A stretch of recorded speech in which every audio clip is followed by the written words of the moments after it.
public were true. Chris, that's not what I... Better than when you arrived.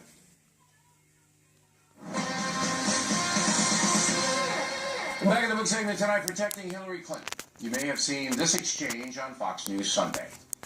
After a long investigation, FBI Director James Comey said none of those things that you told the American public were true. Chris, that's not what I heard Director Comey say, and I thank you for giving me the opportunity to, in my view, clarify. Director Comey said that my answers were truthful and what I've said is consistent with what I have told the American people.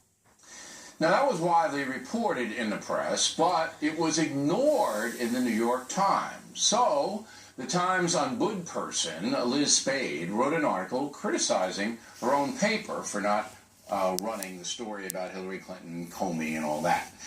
Joining us now from North Carolina, explain further, Bernie Goldberg. So, the basic contention is this. The Washington Post gave Mrs. Clinton 4 Pinocchios because what she was saying was, in a narrow interview that she did with the FBI, Comey said that interview she didn't mislead.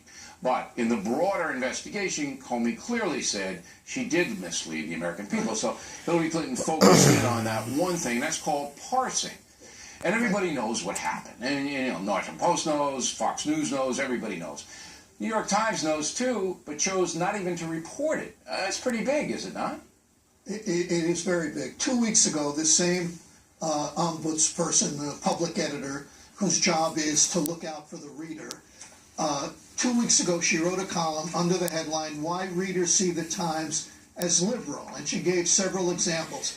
The best easy to understand example was an editorial the Times ran on gun control. Hey, they're a liberal paper, they have every right to run an editorial on gun control, except they put it on page 1.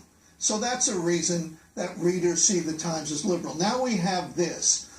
Hillary Clinton goes on Fox News Sunday and lies about her emails and what James Comey said, okay? That's legitimate news by any standard.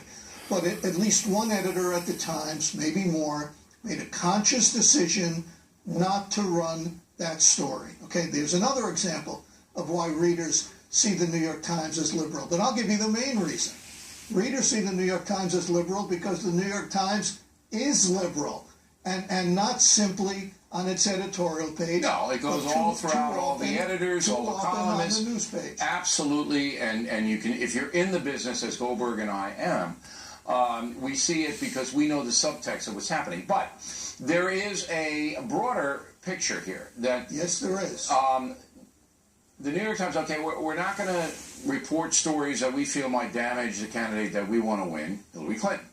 But there is a paper, USA Today, and I mentioned this in the Talking Points memo, populist paper, you get it free on the airlines, you know, it's not something that has a lot of prestige, but they have good writers, it's Gannett, it's a big news chain.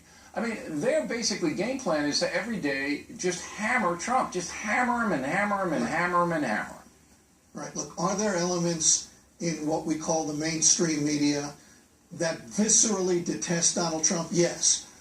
Are there journalists out there who honestly, in their mind, believe that Donald Trump is a threat to the Republic, the United States of America? Yes. Will there be more stories negative about him that come out in dribs and drabs? You can be sure of that. But the media are not Donald Trump's worst enemy.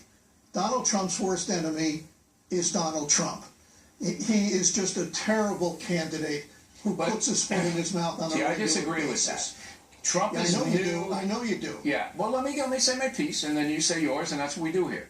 Trump is new to the ball game, and he has to decide whether he's going to be the primary Trump, the little Marco Trump, the Lion Ted Trump, or he's going to say, you know what, that's not going to get me to the White House, because it isn't. It's not going to get him to the White House. If he keeps that up, he's going to lose. And I said that last night to him. But if he keeps this up, he has every mistake that he makes is 1,000 times more illuminated than the mistakes that Secretary Clinton makes. He gives them. Listen, if somebody's trying to shoot you, don't give him a gun. And he's giving him a gun on a regular basis. Look, let's just take the Khan story. I'll do this quickly. Real quick. Mr. Khan goes to the convention and says that, what have you sacrificed, Donald Trump? And then George Stephanopoulos picks up on that question and asks Trump, what have you sacrificed for your country? And Donald Trump gives the stupidest answer he could possibly give, which is, I build buildings and I hire people. A smarter politician, a smarter candidate would have said, no, I haven't. I haven't sacrificed the way Captain Khan sacrificed, or anybody else in That's uniform. not his style. And you know who else hasn't? Hillary Clinton hasn't. Bill Clinton hasn't. Barack Obama hasn't. You, George Stephanopoulos, haven't, and neither have 98% of the people in the newsroom. That would have been a brilliant answer. Are you going to ask all of them? That's right. That would have been it. All right, Goldberg, I got to give it to you. That would have been the best answer. All right, fact or tip of the day. First look at the Legends and Lies Alexander Hamilton edition. The tip, moments away.